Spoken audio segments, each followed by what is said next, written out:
Hello guys, my name is Matthew, and in today's video I'm going to show you how you can change the website ownership on Squarespace.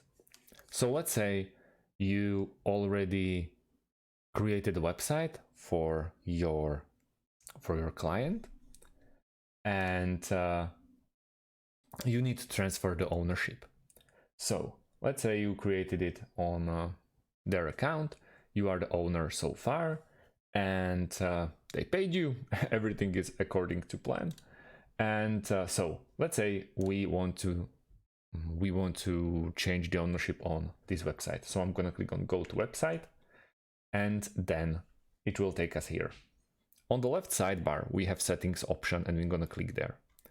In here, in the left sidebar, we have the permissions. We're gonna click on permissions, and we can invite contributor or add a basic author, and then the owner. At the moment I'm the owner, and I don't already have any contributors.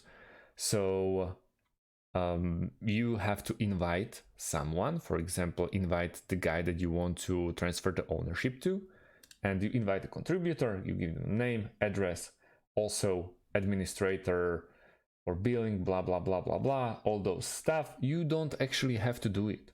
You don't actually have to assign the roles or anything. Just name, email, and send an invite. Once you do that, in the middle of your screen is this option of transfer ownership.